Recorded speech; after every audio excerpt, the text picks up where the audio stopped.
जय जय श्री चैतन्य जय हो नित्यानंदा।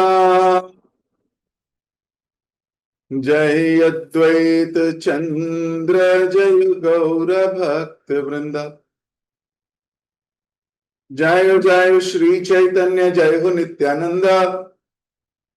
जय अद्वैत चंद्र जय गौर भक्त वृंदा। जय जय श्री चैतन्य जय हो नित्यानंदा। जय अद्वैत चंद्र जय गौर भक्त वृंदा। हरे कृष्ण। आप सभी गौर प्रेमी भक्तों का बहुत बहुत हार्दिक स्वागत। श्री चैतन्य मंगल श्री लोचन दास ठाकुर द्वारा कृत ये महान ग्रंथ, हम इसका आदि खंड आज शुरू करने जा रहे हैं। कल हमने लोचन दास जी के विषय में सुना, पढ़ा। हमने इस ग्रंथ के विषय में भी पढ़ा। ये इतना अद्भुत रसात्मक ग्रंथ है, ये किसी को भी कृष्ण प्रेम दे सकता है। और हम तो भिखारी हैं।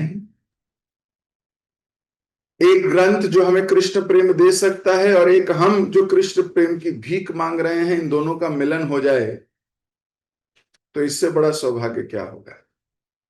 एक वो जो देना चाहता है और एक वो जो लेना चाहता है, अगर इन दोनों का मिलन हो जाए तो कितने सौभाग्य की बात।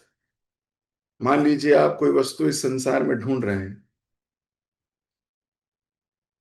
कहां ढूंढोगे, किसके घर खटखटाओगे, किस कॉलोनी में जाओगे, किसकी डोरबेल बजाओगे।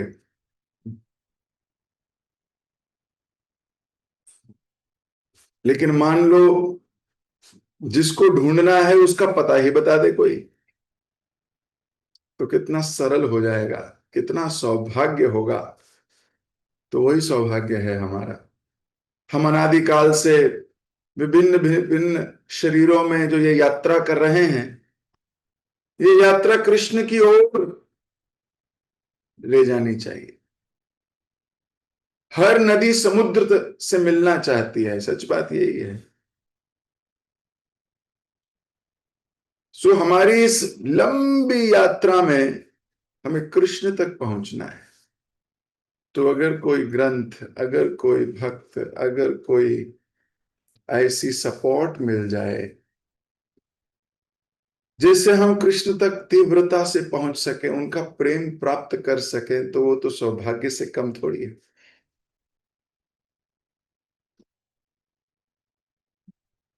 तो लोचनदास ठाकुर जी ने हमें जो एक ग्रंथ दिया है, आज हम इसी ग्रंथ की प्रस्तावना से शुरू करेंगे। हम कुछ नहीं छोड़ेंगे इसमें, हर शब्द पढ़ने का प्रयास करेंगे।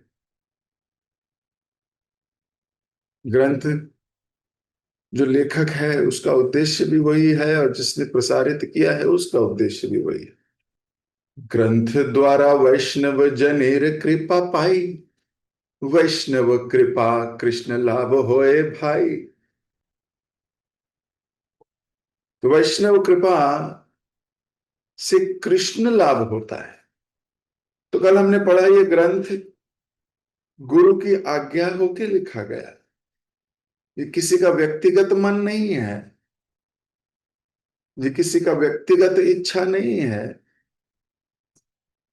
हम देखते हैं हमारे आचार्यों में एक भी ऐसा उदाहरण नहीं है जिसने अपने मन से कुछ किया। मैं अपने मन से कुछ लिखना चाहता हूं, मैं अपने मन से ये सेवा करना चाहता हूं, मैं अपने मन से, आज्ञा प्रधान रही है। अपने मन को व्यक्त भी सबने किया है। ऐसा नहीं कि मन में है ही नहीं कुछ करने का, मन को व्यक्त भी किया है। तो इस पूरे ग्रंथ में जन्म लीला, बाल लीला, पौगंड लीला, किशोर लीला और भगवान की पूरी यात्राओं के विषय में वर्णन है। तो हम प्रस्तावना से शुरू करेंगे। मैं स्क्रीन पर भी दिखाऊंगा ताकि जिनके पास ये ग्रंथ नहीं है वो पढ़ सकें। ग्रंथ तो सबके पास होना चाहिए। अगर आपके पास आपका ग्रंथ नहीं है तो मिस कर जाएंगे बहुत सी चीजें। कई बार पढ़ने के बाद, साथ में कलेक्टिव रीडिंग करने के बाद भी अकेले कुछ पढ़ने का मन करता है। दोबारा से वो पेज पे अंडरलाइन करना या सॉफ्ट कॉपी में उसको देखना। एवरीबडी शुड हैव दिस ग्रंथ। जब हम स्टूडेंट्स थे तो स्कूल में कोई कोर्स शुरू होता था तो क्या बोलते थे, किताब की जरूरत नहीं है, हम बस कॉपी ले जाएंगे, ऐसा बोलते थे।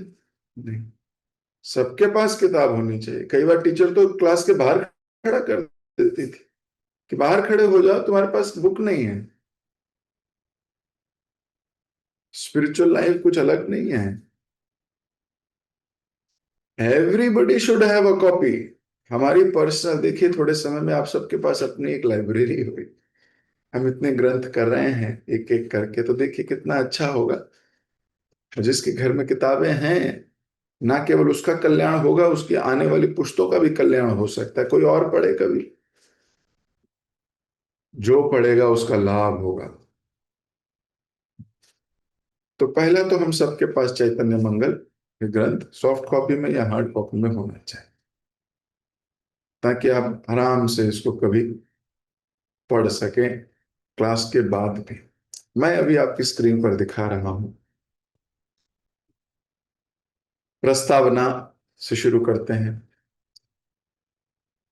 प्रेम पुरुषोत्तम औदार्य लीलामय श्री चैतन्य महाप्रभु करुणावशतः कलिहत जीवों का उद्धार करने इस धरा पर अवतरित हुए।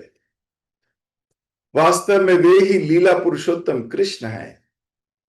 श्री नरोत्तम दास ठाकुर वर्णित करते हैं, ब्रजेंद्र नंदन जय सची सुत होइलो सेई, बलराम होइलो निता, दीनहीन यता छिलो हरि नाम उधारिलो, तार साक्षी जगाई बधा। जो ब्रजेंद्र नंदन कृष्ण हैं वे ही कलयुग में सची माता के पुत्र हैं। और बलराम श्री नित्यानंद बन गए। उन्होंने हरिनाम के द्वारा दीनहीन पतितों का उद्धार किया। जगाई तथा मदाई नामक महान पापी इस बात के प्रमाण हैं।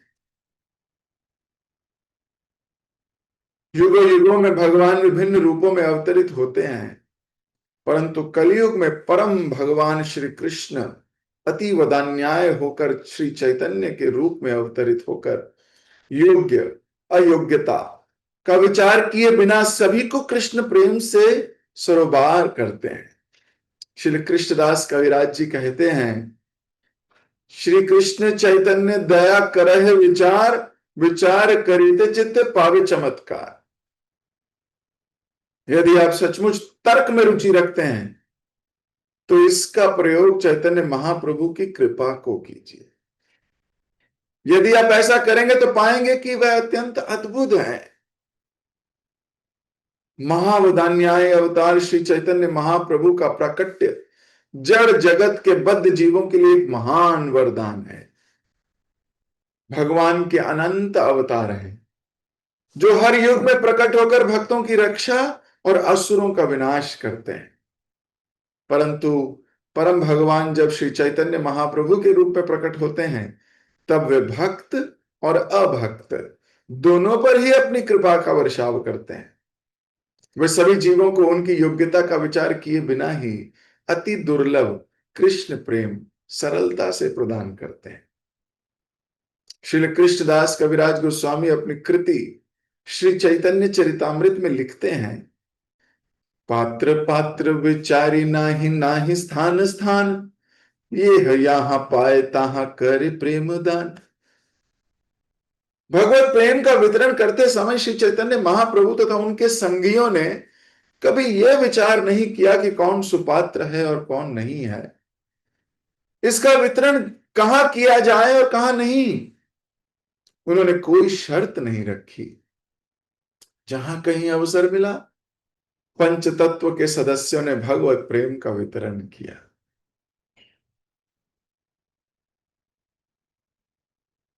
तो सच यही है, जो भगवान के पार्षद हैं, भगवान के निज संगी हैं, उनकी करुणा इतनी विस्तारित है, उनकी करुणा इतनी ज्यादा है कि वो छोटे मोटे दोष को तो देखते ही नहीं, देखते ही नहीं। किसकी कितनी गलतियां है, किसका कितना गड़बड़ है, उसका हृदय कैसा है, ये कोई विचार ही नहीं है। विचार है तो सिर्फ ये है कि इनको कैसे कृपा दी जाए। लोचन दास ठाकुर अपने भाष्य में, अपनी बातों में कृष्णदास कविराज जी को कोट कर रहे हैं, उनके ग्रंथों को लिख रहे हैं। सो महाप्रभु महावदान्याय है। महावदान्याय का अर्थ है महान दानी। आप किसको दानी कहोगे? कई बार दानी उसको कहा जाता है जो किसी को रोटी दे देता है, किसी को भिखारी आया तो उसको कुछ दिया, बहुत अच्छी बात है, वो दानी है, इसमें कोई दो राय नहीं। लेकिन क्या कोई व्यक्ति ऐसा है जो कोई बाहर मांगने आए तो अपना घर के अंदर अपने अलमारी का लॉकर खोल के उसमें जो हीरों का सेट, चांदी का सेट जो पड़ा है वो जाके दे दे? है कोई इस सभा में ऐसा व्यक्तित्व कि अगर कोई मांगने जाए तो वो अपनी अलमारी खोले और वहां जो एफडी करी है वो रखी हुई है वही दे जाए उसको, बोले तुम रख लो ये? ऐसा कोई नहीं। ऐसे महाप्रभु है। अत्यंत दुर्लभ प्रेम कौरी बारे दान। ये जो कृष्ण प्रेम का अनमोल रतन है, ये बहुत अनमोल है। ये ऐसे नहीं मिलता, ऐसे मिल भी नहीं सकता। ये तो गोलोकेरा प्रेमा धन, हरि नाम संकीर्तन। ये तो गोलोक का प्रेम धन है, गोलोक में है। अब लोग आए तो महाप्रभु ने अपनी तिजोरी अंदर गए, तिजोरी खोली और सबसे प्रिय वस्तु है लाके भिखारियों को दे दी। पात्र अपात्र ना जाने, ना देखी स्थान अस्थान। तो यहां महावदान्याय कहा गया है इनको।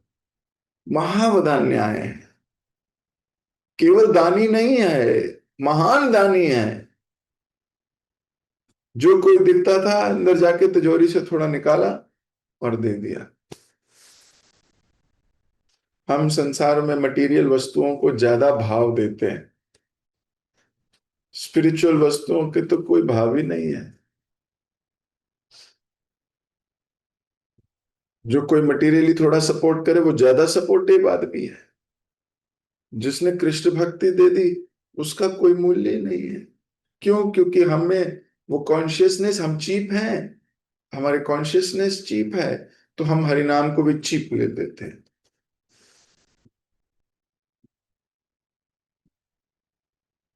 जबकि भूल जाते हैं ये सबसे, ये प्रेम निधान, ये प्रेम धन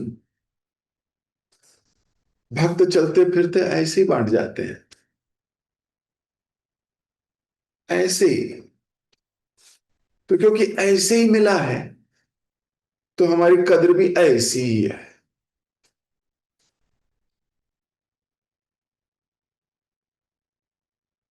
शास्त्र कहते हैं कि हरिनाम में और कृष्ण में कोई अंतर नहीं है। लेकिन इस बात पे कितना गहरा अनुराग है हमारा, इस बात पे कितना विश्वास है। आपके जीवन की, हृदय की प्रसन्नता डायरेक्टली प्रोपोर्शनल है इस बात पे। जिसको इसके विषय में जितना ज्यादा विश्वास, उसका जीवन उतना ही ज्यादा सुंदर। जिसको जितना कम विश्वास, उसका जीवन उतना ही कम सुंदर, वेरी सुंदर। उसके जीवन में तड़प बहुत है, हैंकरिंग बहुत है। सो महावदान्याय हैं भगवान। ये अवतार ही इन्होंने इसलिए लिया, जीवों को परम सुख प्रदान करने के लिए। परम सुख, इस भौतिक संसार में हम सुख नहीं प्राप्त कर सकते, और प्राप्त करने की चेष्टा भी करते हैं तो वो चेष्टाएं भी चूर चूर हो जाती हैं। उनकी शेल्फ लाइफ बहुत कम है। मान लीजिए बहुत दिनों से कोई वस्तु पे आपका दिल लगा हुआ है, मुझे लेनी है, मुझे लेनी है, मुझे लेनी है, बहुत प्रयास करके ले भी लेते हो, तो जब ले लेते हो तो कितने दिन उसकी खुशी मना पाते हो? कितने दिन? थोड़े दिनों में उस चीज की आदत हो जाती है। थोड़े दिनों में वो चीज तो मिल गई, अब किसी और चीज की हैंग करें, अब कुछ और चाहिए। ये जो जीवन यात्रा है, ये जो खोज है, कुछ और चाहिए, कुछ और चाहिए, कुछ और चाहिए, ये खोज अंततः कृष्ण पर जाके थमेगी। इसलिए वो बुद्धिमान जीव हैं जो पहले ही कृष्ण को स्वीकार कर लेते। वो पहले से महाप्रभु की शिक्षाओं को लेके बैठे।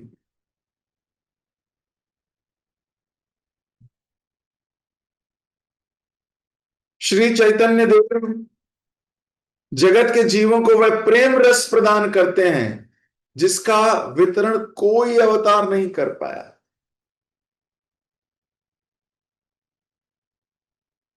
देखो, भगवान का प्रेम देना आसान नहीं है।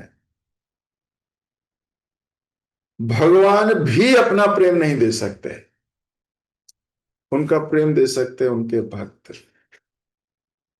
तो कृष्ण को कृष्ण प्रेम देना था, तो रूप चेंज कर कर भक्त के रूप में आके देके गए।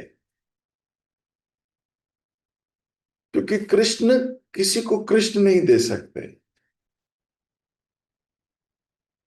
भक्त कृष्ण दे सकते हैं। क्यों? क्योंकि जो भगवान है भक्त पराधीना, भक्तों के अधीन है। आप अपने मालिक को दे सकते हो क्या किसी को? आज से मेरा बॉस तुम्हारा, ऐसा हो सकता है क्या? आज से मेरे बॉस का घर तुम्हारा, ऐसा दे सकते हो क्या किसी को? दे ही नहीं सकते। जो आपके पास है आप वही दे सकते हो। और भक्त के हृदय में, तुम्हारा हृदय सदा गोविंद विश्राम, गोविंद कहे ना मोरा वैष्णवेरा प्राण। तो वो दे सकते हैं, वैष्णव दे सकते हैं कृष्ण को। तो कोई भी अवतार कृष्ण प्रेम नहीं दे पाया। वो मुसीबतों का हल जरूर किया उन्होंने। वराह देव आए तो किसी प्रॉब्लम को सॉल्व किया, नरसिंह देव आए प्रॉब्लम सॉल्व की, भगवान राम आए प्रॉब्लम सॉल्व की, परित्राणाय किया। लेकिन कृष्ण का प्रेम कोई अवतार में नहीं दिया। कृष्ण का प्रेम केवल महाप्रभु ने दिया। तो हमारे लिए तो ये सर्वश्रेष्ठ हो जाते हैं। अतः सर्वश्रेष्ठ प्रेम रस केवल श्री चैतन्य महाप्रभु के ही चरण आश्रय से ही प्राप्त हो सकता है। तो ये जो सर्वश्रेष्ठ प्रेम रस है, ये कहीं और आप सर पीटते रहो कुछ नहीं होगा, यही प्राप्त होगा। श्री चैतन्य महाप्रभु बद्ध जीवों को भगवत भक्ति की शिक्षा अपने आचरण से प्रदान करते हैं। आपानी करी मु भक्त भाव अंगीकारे, आपानी आचारी भक्ति शिखाई मुसबारे, आपने न कैले धर्म शिखन न आए, एत सिद्धांत गीता भागवते गाय। मैं भक्त की भूमिका स्वीकार करूंगा और स्वयं भक्ति का अभ्यास करके उसकी शिक्षा दूंगा। जब तक कोई स्वयं भक्ति का अभ्यास नहीं करता तब तक वह दूसरों को इसकी शिक्षा नहीं दे सकता। इस निष्कर्ष की पुष्टि वस्तुतः पूरी गीता तथा भागवत में हुई है। तो जब तक हम स्वयं अभ्यास नहीं करेंगे वो दूसरों को क्या शिक्षा देंगे। प्रभुपाद जी कहते थे, प्योरिटी इज द फोर्स। पवित्रता फोर्स है। आपका प्रचार प्योरिटी पे डिपेंड करता है। आप जितने प्योर हो उतनी ही बातें आगे जाएंगी। Purity is the force, so we should try to remain pure.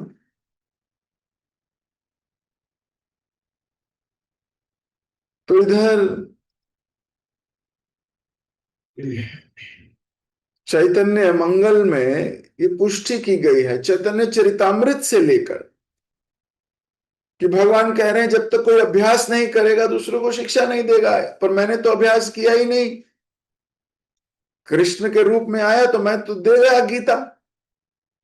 मन मना मन मद भक्तो मद्धा जी माम नमस्कुरु कह गया। सर्वेण धर्मेण परित्याजा माम एकम शरणम व्रजा बोल दिया, लेकिन सिखाया नहीं, कह दिया। तो कह दिया तो लोग माने नहीं, और माने तो मन माने, अपनी मर्जी से कर रहे हैं। तो सिखाएगा कौन। तो भगवान ने श्री चैतन्य महाप्रभु के रूप में अवतरित होकर हमको सिखाया जीना कैसे है, स्वीकार कैसे करना इन बातों को जो कही जा रही है। तो अपने आचरण से भगवान ने सिखाया।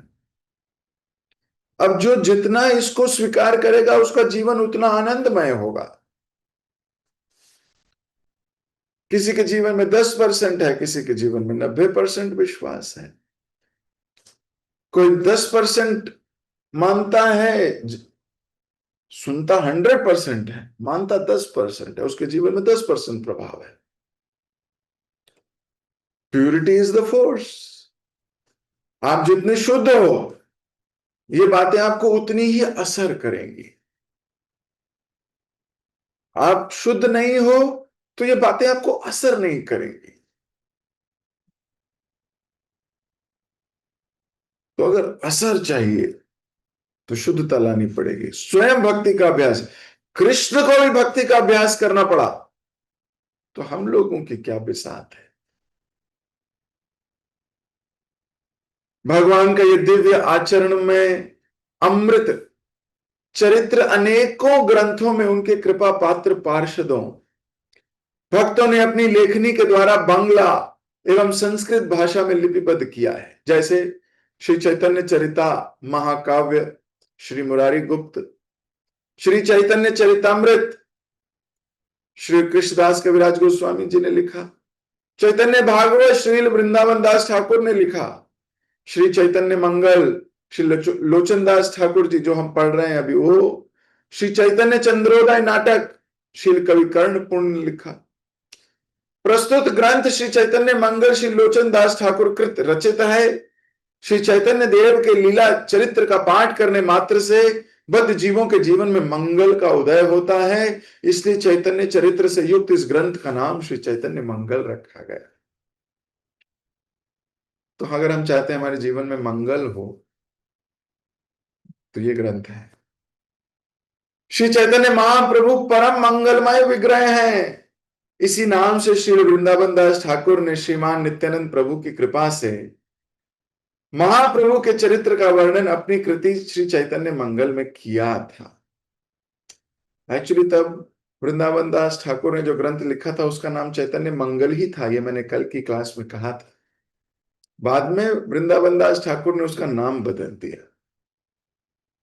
क्यों बदला, ये भी हमने कल डिस्कस किया था। श्री कृष्णदास कविराज गोस्वामी अपने ग्रंथ में कहते हैं, वृंदावन दास कैल श्री चैतन्य मंगल, यहाँ श्रवण नाश सर्व अमंगल। श्री वृंदावन दास ठाकुर ने श्री चैतन्य मंगल की रचना की थी, जिसके सुनने से सारे अमंगल नष्ट हो जाते हैं। श्रील प्रभुपाद श्री चैतन्य चरितामृत की अपनी टीका में लिखते हैं, श्री वृंदावन दास ठाकुर द्वारा रचित चैतन्य भागवत का मूल शीर्षक श्री चैतन्य मंगल था, परंतु जब श्री लोचन दास ठाकुर ने चैतन्य मंगल नामक पुस्तक की रचना की, तो वृंदावन दास ठाकुर ने अपनी पुस्तक का नाम बदलकर श्री चैतन्य भागवत रख दिया था। श्री चैतन्य मंगल रसात्मक शास्त्र है और चैतन्य भागवत वर्णात्मक शास्त्र है। कुछ मामलों में लोचन दास की काव्यात्मक अभिव्यक्ति वृंदावन दास ठाकुर से श्रेष्ठ हो जाती है। युवावस्था में श्री लोचन दास ठाकुर ने श्री चैतन्य महाप्रभु के अंतरंग पार्षद श्री नरहरि सरकार को अपना आध्यात्मिक गुरु स्वीकार किया। श्री गौर हरि की लीला को बांग्ली पदों में वर्णित करने की आंतरिक इच्छा श्री नरहरि सरकार की थी। उन्होंने ऐसा करने का आदेश अपने शिष्य श्री लोचन दास ठाकुर को दिया। उनकी आज्ञा से श्रीखंड नामक निकट स्थित एक विशाल वटवृक्ष के नीचे लोचन दास ठाकुर ने इस ग्रंथ का लेखन प्रारंभ किया। उस समय श्री चैतन्य महाप्रभु की कृपा से उनकी निगूढ़ लीला उनके हृदय पटल पर समुद्भासित होकर ग्रंथ से सन्निविष्ट हो गई थी। श्री चैतन्य मंगल की रचना करने की प्रेरणा लोचन दास ठाकुर को श्री मुरारी गुप्त द्वारा रचित श्री चैतन्य चरिता महाकाव्य नामक संस्कृत पुस्तक से मिली थी। श्री लोचन दास ठाकुर लिखते हैं, नदिया निवासी मुरारी गुप्त ने श्री गौरांग के जीवन पर कई संस्कृत श्लोकों की रचना करके एक पुस्तक के रूप में उसे संकलित किया। मैंने इन श्लोकों को सुनकर दामोदर पंडित ने मुझे इन श्लोकों की शिक्षा दी। मैंने आदर पूर्वक इन्हें कंठस्थ कर लिया। जैसे ये श्लोक और चैतन्य महाप्रभु की महिमा मेरे चित्त में गए, मेरे अंतर मन में इनका प्रवाह बांग्ली में इन 45 श्लोकों के रूप में हुआ, जिन्हें मैं श्री चैतन्य महाप्रभु के जीवन तथा लीलाओं के गुणगान में रचित करता हूं। श्री चैतन्य महाप्रभु के आविर्भाव एवं उनकी दिव्य अप्रतिम लीलाओं का संक्षिप्त वर्णन चैतन्य मंगल नामक इस ग्रंथ में श्री लोचन दास ठाकुर द्वारा प्रस्तुत किया गया है। तो लोचन दास ठाकुर ने इस ग्रंथ को कैसे लिखा है उसके विषय में यहां चर्चा की गई है। किस प्रकार गुरु आज्ञा प्राप्त कर उन्होंने इस अद्भुत ग्रंथ को लिखने का प्रयास किया है। तो वैष्णव समाज में इस पुस्तक की बहुत सराहना है, बहुत सराहना की जाती। क्यों?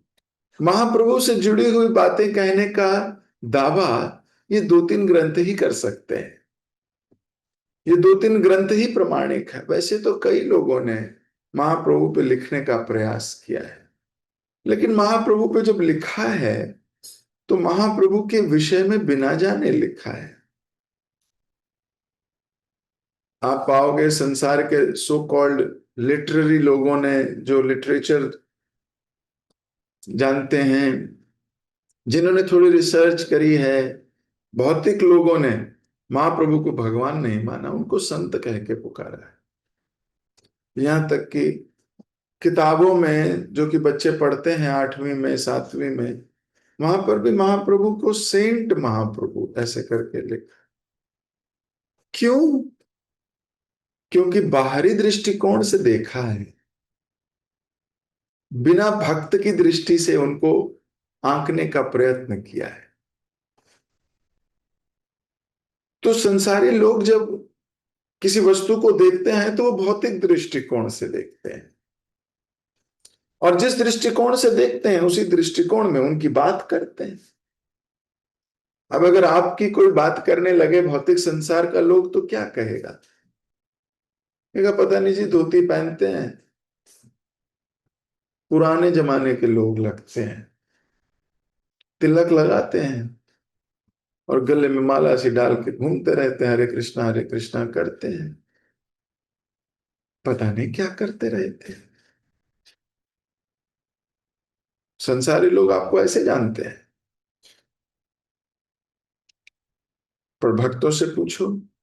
वो भक्त जब ऐसे किसी व्यक्ति को देखता है, तिलकधारी, हाथ में कंठी, मतलब गले में कंठी, हाथ में माला, धोती कुर्ता, तो भक्त क्या करता है? तुरंत प्रणाम करता है उसको। एक भक्त दूसरे भक्त को देख के प्रणाम करता है, और संसारी लोग हटकेलियां करते हैं, मजाक उड़ाते हैं। अब कलयुग का प्रवाह इतना है कि उनकी संख्या ज्यादा है अभक्तों की, तो पीछे से फिर गुफ्तगू करते हैं, पीछे से चुगलियां करते हैं, कुछ कुछ करते हैं। वो हमारे कानों में जाती है तो दुख लगता है, और जो भक्ति में कच्चे हैं उनके कानों में जाती है, बेचारे टूटी जाते हैं। कच्चे लोग हैं, क्या करें। तो सामाजिक दृष्टिकोण से जो लिखा गया है उसको हम नहीं मानते। क्यों? क्योंकि भगवान ने अपने स्वरूप तो अपने केवल निज पार्षदों के आगे प्रकट किया, संसार के आगे थोड़ी। तो हम संसार की आंखों से थोड़ी देखेंगे, हम तो वैष्णवों की आंखों से देखेंगे। भक्ति सिर्फ यही कला है एक। अगर आपको कोई एक कला सीखनी है तो सीनियर्स की दृष्टि से देखना शुरू करना चाहिए। अपनी दृष्टि से देखेंगे तो गिर जाएंगे। हमें गुरु गुरुजनों की दृष्टि से देखना चाहिए, क्योंकि वो एज इट इज देखते हैं। भगवान गीता में कहते हैं, ज्ञानी ना तत्वदर्शिना। उनको तत्व दर्शन है, बाकियों को तत्व दर्शन नहीं है, केवल भौतिक दर्शन। और भक्त को तत्व दर्शन है। तो तत्व ज्ञानी के चरणों में पुकार करनी चाहिए, गुहार करनी चाहिए।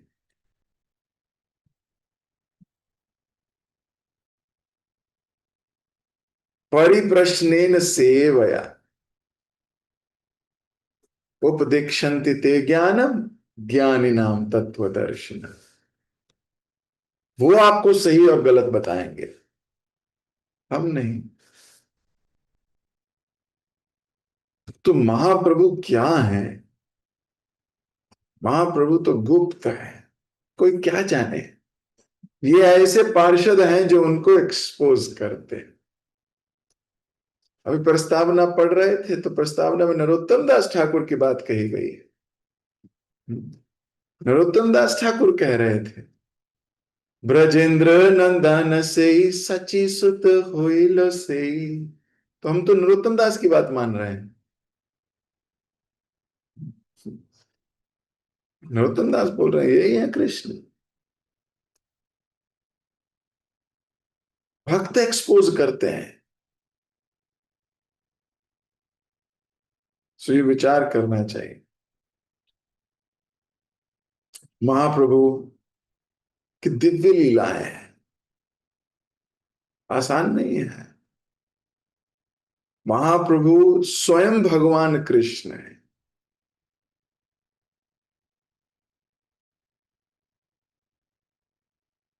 तो चैतन्य मंगल जो काव्य प्रणाली से जो लिखी गई है, ये हमें पढ़नी चाहिए लोचन दास ठाकुर की कृपा से। बहुत सरल भाषा है, और वे विभिन्न रागों में गाई जा सकती है। ये काव्य है, ये ना गाना है। अब जब पढ़ेंगे हम तो आप पाओगे एक ट्यून में लिखी गई है, अब इसे गा सकते हो।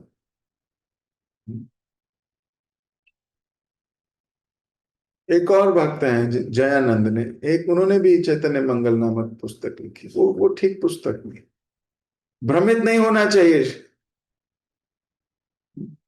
लोचनदास ठाकुर की प्रमाणिक है। वैष्णव समाज ने उस पुस्तक की सराहना नहीं की है। और ये लिखा यहाँ इस प्रस्तावना में लिखा गया, वैष्णव समाज में जैनन की पुस्तक की कहीं सराहना नहीं की जाती। उनकी इस रचना में वे कहीं अपनी कोई प्रतिभा व्यक्त नहीं करते और उनकी यह रचना असंगत को बढ़ाएगी। ये और भेडंगी है। आजकल लोचनेर पंचाली नामक अनेक प्राकृत गीत समूह प्रचलित हैं। उनकी सतर्कता से स्पर्श करना एक भक्त का कर्तव्य है, क्योंकि उनमें अनेक स्थानों पर गौर नागर नामक अप सिद्धांत की दुर्गंध आती है। चैतन्य मंगल में भगवान चैतन्य की विभिन्न लीलाओं का विस्तार पूर्वक वर्णन मिलता है। इसमें संन्यास ग्रहण करने के से पूर्व महाप्रभु की अपनी माता तथा पत्नी के साथ किया गया हृदयग्राही वार्तालाप भी मिलेगा। इसमें नारद मुनि का भगवान कृष्ण से द्वारिका में भेंट का व्याख्यान भी है, जिसमें वे कलयुग के पतित जीवों की अवस्था पर विलाप प्रकट करते हैं। इस ग्रंथ में ऐसे असंख्य रत्नों का खनन किया गया है। श्री लोचनदास ठाकुर के कई गीतों का गान श्री प्रभुपाद जी नित्य किया करते थे। 16 जनवरी 1969 को लॉस एंजलिस में श्री प्रभुपाद ने श्री लोचनदास ठाकुर द्वारा रचित परम करुणा गीत पर प्रवचन दिया। महाप्रभु के सेनापति भक्त श्री प्रभुपाद जी की कृपा से सारे विश्व के लोग आज चैतन्य महाप्रभु को समझ पा रहे हैं और महाप्रभु द्वारा परिवर्तित कीर्तन आंदोलन में भाग लेकर अपना जीवन को सफल बना रहे हैं। वास्तव में चैतन्य मंगल में वर्णित भविष्यवाणी आज सार्थक हो गई है। यदि पापी छाड़ी धर्म दूर देशे जाए, मोर सेनापति भक्त जाहि बेतथाय। इसके बारे में कल हमने चर्चा की थी। चैतन्य मंगल के इस हिंदी रूपांतरण के लिए हमने 1929 में श्रील भक्ति सिद्धांत सरस्वती ठाकुर द्वारा गौड़ी मठ के बाग बाजार में प्रकाशित बांग्ली संस्करण का आधार लिया है। तो इसमें बताया गया कि कहां से इसको लिया गया है। ये हमारे सर्वसाक्षी प्रभु ने इस ग्रंथ को पुनः उसको हिंदी ट्रांसलेट करके लिखा है और लिख रहे हैं। मैं श्री श्री राधा माधव के श्री चरणों में प्रार्थना करता हूं कि वे अपनी कृपा का वर्षण इन सभी भक्तों पर करें और पाठक वृंद से निवेदन करता हूं कि अगर इस ग्रंथ के प्रस्तुतिकरण में कोई त्रुटि रह गई हो तो आप उनके सुधार करके मेरे इस प्रयास को स्वीकार करें। तो हम लोग बड़े आभारी हैं इनके, जिन्होंने ये ग्रंथ को संकलित किया। यहां से हमारा ये ग्रंथ चालू होता है। तो प्रस्तावना में उन्होंने महाप्रभु के प्राकट्य, महाप्रभु की वाणी और चैतन्य मंगल की सार्थकता को प्रकट करते हुए यहां से ये शुरुआत की जा रही है। जय जय नर हरि गदाधर प्राणनाथ, मोर प्रति कर प्रभु शुभ दृष्टिपात। प्रभु गौराचंद नारे जय जय। हे गदाधर तथा नरहरि के प्राणनाथ, हे प्रभु कृपया मुझ पर अपनी मंगलमय शुभ दृष्टि डालिए। परम भगवान श्री गौरचंद्र की जय जयकार हो। जय जय गदाधर गौरांग नरहरि, जय जय नित्यानंद सर्वशक्तिधारी। भगवान गौरांग की जय हो, गदाधर तथा नरहरि की जय हो, सर्वशक्तिमान नित्यानंद प्रभु की जय। तो शुरुआत कैसे कर रहे हैं ग्रंथ की? लोचनदास ठाकुर सबसे पहले नरहरि के प्राणनाथ, गदाधर के प्राणनाथ महाप्रभु का जय घोष कर रहे हैं। तो नरहरि इनके गुरुदेव हैं। शुरुआत ही गुरुदेव का उद्घोष करते हुए बोले, भक्त भगवान के करीब बिना गुरु शरण के नहीं जा सकता। ये तो सच है। भक्त की कोई योग्यता नहीं है, हमारी कोई योग्यता नहीं है। योग्यता हमारे गुरु की है, उनकी कृपा से। तो जब तक हम उनके ध्यान को आकर्षित नहीं कर सकते, हम भगवान के ध्यान को आकर्षित नहीं कर सकते। जब तक हम उनके प्रति ग्रेटफुल नहीं हैं, हम कृष्ण के प्रति भी ग्रेटफुल नहीं हो सकते। ये बात असंख्य बार लिखी गई और उससे ज्यादा बार कही गई। अर्थ यही है, ईर्ष्या की दृष्टि से हटकर सिंप्लिसिटी की दृष्टि से इसको स्वीकार किया जाए। नहीं तो मिस हो जाएगा। तो शुरुआत ही जय जय नरहरि गदाधर प्राणनाथ। तो जयकार तो हो रहा है महाप्रभु का, जो नरहरि के प्राण हैं, मेरे गुरुदेव के प्राण हैं। ऐसे शुरुआत की गई।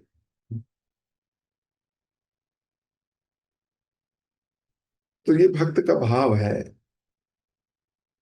यही उसको सुंदर भी बनाता है। जय जय अद्वैताचार्य महेश्वर, जय जय गौरांगेरा भक्त महावर। जय हो अद्वैत आचार्य की जय हो, भगवान गौरांग के समस्त महान भक्तों की जय हो। तो शुरुआत में ही जय जयकार कर रहे हैं, पहले गुरु की, फिर भक्तों की। सबार चरण धूलि मस्तके धरिया, आदि खंड कथा कही सुने मन दिया। अब बोल रहे हैं, मैं इन सब महान वैष्णव की चरण धूलि को मस्तक पर धारण करके आदि खंड की कथा का वर्णन करूंगा। लेकिन सिर्फ ये नहीं, आदि खंड कथा कही सुने मन दिया। मन से सुनिए, आप सभी ध्यान पूर्वक सुनिए। तो जब अगर आपका ध्यान नहीं है श्रवण में, तो आपको ये ग्रंथ वो फल नहीं देगा जो होना चाहिए। आप पढ़ोगे, लेकिन आपके अंदर वो बदलाव नहीं आएगा जो बाकियों में आ जाएगा, जो सावधान है। ये बात सच है। आप स्कूल में बच्चे ठीक से नहीं पढ़ते, पीटीएम में जाते हो, तो टीचर कहती है इसका ना क्लास में ध्यान नहीं रहता, इसका ध्यान इधर उधर रहता है, वो बच्चा कभी अंक नहीं लाता। लेकिन वो बच्चे जो बड़े ध्यान से सुनते हैं, आप पाओगे उनके अंकों में दिन प्रतिदिन वृद्धि होती है। वो ध्यान से सुनते हैं। चैतन्य मंगल में अगर आप चाहते हो कि आपके जीवन में मंगल हो, तो ध्यान से सुनना, ये बोला गया है पहले ही प्रयार में। ध्यान पूर्वक सुनना होगा। ध्यान नहीं है तो बस ऐसा अहंकार होगा, मैंने चैतन्य मंगल भी पढ़ ली, लेकिन क्या सीखा उसमें पता ही नहीं। मैंने चैतन्य भागवत पढ़ ली, क्या सीखा पता नहीं। पर अगर ध्यान से सुनोगे तो आपके जीवन में मंगल होगा। मैं नहीं कह रहा, ये ग्रंथ स्वयं कह रहा है, आपने स्वयं पढ़ा कि ध्यान पूर्वक सुने। तो ये ध्यान पूर्वक सुनने का लालच देके अभी मैं क्लास को विराम दे रहा हूं। क्या सुने प्रभु जी? ध्यान पूर्वक। ध्यान पूर्वक कल सुनेंगे। आज ये पढ़ा कि हमें ये ग्रंथ को ध्यान पूर्वक सुनना है। लोचन दास ठाकुर की अपने गुरु के प्रति समर्पण भाव सुन। लोचन दास ठाकुर ने ये ग्रंथ क्यों लिखा, उसके विषय में चर्चा। ये 11,000 कुछ श्लोक हैं, इस कुछ प्रहार प्रयार हैं इस ग्रंथ में। अभी जन्म लीला शुरू हुई है, तो कल मेन है इसका कॉन्सेप्ट का शुरू की जाएगी। इसको पढ़ना, सबसे मुलाकात होगी अगली क्लास में। जगत गुरु श्रील प्रभुपाद की जय, लोचन दास ठाकुर की जय, श्री चैतन्य मंगल की जय। हरे कृष्ण। किसी भक्त का कोई प्रश्न? योगेश्वर कृष्ण प्रभु, यस पूछिए।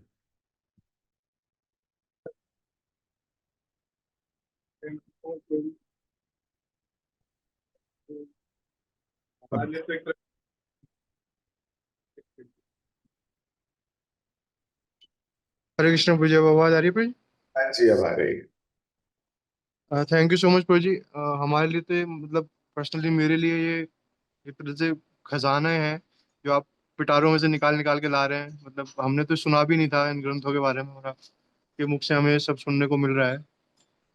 आज जब प्रभु जी जब आप बता रहे थे तो मुझे रियलाइज हुआ कि मतलब पर्सनली मैं जब मतलब हमने चैतन्य चरितामृत पढ़ी, चैतन्य भागवत पढ़ी, तो उसमें हम कहीं ना महाप्रभु की लीलाओं में खो गए। लेकिन आज जब आप बता रहे थे तो मुझे ये रियलाइज हुआ कि मतलब कितनी बड़ी कृपा भी है महाप्रभु की। मतलब किसी और अवतार में मतलब भक्ति सिखाने के लिए जो मेन, जिसको हम बोलते हैं ना एक तरह से संजोते हैं, लेकिन वो आई कैसे? मतलब और किसी अवतार में ये भगवान ने ये कृपा नहीं करी, सिर्फ चैतन्य महाप्रभु ने ये कृपा करी। तो ये प्रभु जी आज आज मुझे रियलाइज हुआ कि मतलब कितने सौभाग्यशाली हैं हम। आपने प्रभु जी एक बार लेक्चर में बोला था कि हमारे कितना सौभाग्य है कि हम उस कलयुग में आए जिसमें महाप्रभु हैं। अदरवाइज हर कलयुग में महाप्रभु आते भी नहीं है। तो बस प्रभु जी मैं तो यही प्रे करूंगा कि आप मेरे लिए प्रे करिएगा कि मतलब मैं ये रियलाइज तो कर रहा हूँ आज, लेकिन इसको याद भी रख सकूं, क्योंकि दुर्बुद्धि है प्रभु जी, भूल जाता हूँ मैं। थैंक यू सो मच प्रभु जी, ये रियलाइज करने के लिए। बस मैं थोड़ा सा आज इसी पे मेडिटेट करना चाहूंगा कि इतनी बड़ी कृपा है हमारे ऊपर महाप्रभु ने, मतलब। और ऐसे ऐसे भक्त दिए हैं प्रभु जी, मतलब कभी कभी सोचते हैं तो बड़ा अफसोस होता है कि हम कुछ कर नहीं पा रहे हैं। बट मैं कोशिश करूंगा भाई, प्रयास करूंगा आपके कृपा से। Very nice. मालिनी जानवा माता जी मुझे सुंदर। बहुत इनको आपने एकदम अनमोल मुझे हमारे लिए निकाल के लाए हैं। तो ये मुझे आज की रियलाइजेशन है कि हमें अपने गुरु के प्रति समर्पित भाव से रहना चाहिए और उनके प्रति पूर्ण रूप से ग्रेटफुल होना चाहिए, क्योंकि अगर हम उनके प्रति ग्रेटफुल होंगे तो भगवान के प्रति भी तभी हो सकते हैं जब गुरु के प्रति होंगे। तो हमें गुरु के प्रति ग्रेटफुल होना चाहिए, तभी हम भगवान के प्रति हो सकते हैं। ये मेरी आज की रियलाइजेशन। Very nice. चंचल माता जी। हरे कृष्णा प्रभु जी, दंडवत प्रणाम। हरे कृष्ण। प्रभु जी थैंक यू सो मच इस लेक्चर के लिए। और डाउट तो मेरे बहुत सारे होते हैं, बट कभी कभी आउट ऑफ कॉन्टेक्स्ट हो जाते हैं, तो समझती हूँ पूछूं ना पूछूं। बट आज थोड़ा सा डाउट आया तो मैं पूछ रही हूँ। हाँ, तो मैंने ऐसा कुछ पढ़ा था, श्री गदाधर पंडित के शिष्य श्री अनंताचार्य है और उनके शिष्य एक श्री हरिदास ठाकुर हुए। तो क्या ये वही हरिदास ठाकुर है क्या, जो आप इसमें बता रहे हो, नर हरिदास ठाकुर, या वो अलग है? नहीं, वो अलग है। अच्छा, ठीक है प्रभु जी, यही कंफ्यूजन हो रही थी बार बार। हाँ, ठीक है, थैंक यू प्रभु जी, दंडवत प्रणाम। हरे कृष्ण। नरहरि सरकार पर तो हमने एक पूरी क्लास की है, आप चाहें तो सुन सकते हैं, नहीं तो हम भविष्य में करेंगे एक बार और। हरे कृष्ण। ओके। हरे कृष्णा प्रभु जी, दंड प्रणाम।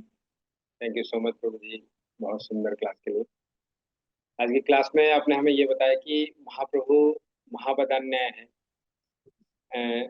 ये अत्यंत जो मूल्यवान चीज है उसको फ्री में दे रहे हैं। पात्र पात्र स्थान स्थान ये कुछ भी नहीं देख रहे हैं। ये हमारे ऊपर डिपेंड करता है कि हम इसको कैसे लेंगे। हम इसको चीपली नहीं लेंगे। और शास्त्र भी यही कहता है कि हरिनाम और कृष्ण दोनों में कोई अंतर नहीं है। जो मानता है इसको उसके लिए ये सुलभ है, और जो नहीं मानते हैं तो उसके लिए वो तो दुर्भाग्य की बात होता है। आपने ये भी बताया कि कृष्ण कृष्ण को नहीं दे सकते, पर उनकी जो भक्त होते हैं वो कृष्ण को दे सकते हैं, क्योंकि जिसके पास जो होता है वो दे वही दे सकता है। कि उनकी भक्त के पास उनके हृदय में हमेशा कृष्ण रहते हैं, तभी वो दे सकते हैं। आपने इसमें ये भी बताया कि जब तक हम अभ्यास नहीं करेंगे हम कृष्ण को नहीं दे सकते हैं, प्रचार नहीं कर सकते हैं। तो प्रभुपाद जी इसमें कहते थे प्यूरिटी इज द फोर्स। प्रचार करने के लिए हमें शुद्धता की आवश्यकता होता है। स्वयं कृष्ण भी जब आए थे यहाँ पे उनको भी अभ्यास करना पड़ा था, तो हम क्या है। प्रभु जी आपने इस ग्रंथ का इतना सुंदर वर्णन कर रहे हैं। कल भी इसके प्रीफेस में आप यही बता रहे थे कि अ, इसमें प्रभुपाद जी की आने की भविष्यवाणी भी हुई है। तो हम बहुत एक्साइटेड हैं इस ग्रंथ को अच्छे से श्रवण करने के लिए आपके मुख से। और इस ग्रंथ की जो लिखने के पीछे का जो मूड है उसमें यही है कि गुरु आज्ञा। तो लोचन दास ठाकुर इस ग्रंथ की स्टार्टिंग में ही आज अपने गुरु की जय जय जयकार ही कर रहे हैं। इसमें हमने यही सीखा कि जब तक हम गुरु के प्रति समर्पण नहीं होगा तो हमारा भी उद्धार नहीं होगा। तो इस ग्रंथ को हमें ध्यान पूर्वक श्रवण करना है, तभी हमारे जीवन में मंगल ही मंगल होगा। थैंक यू सो मच प्रभु जी। सभी भक्तों को भी धन्यवाद इतने प्रेम पूर्वक श्रवण करने के लिए। हम प्रभु जी का धन्यवाद करेंगे एक बार। Hare Krishna Hare Hare Krishna Krishna Krishna Hare Hare, Hare Ram Ram. Thank you so much प्रभु जी। हरे कृष्ण।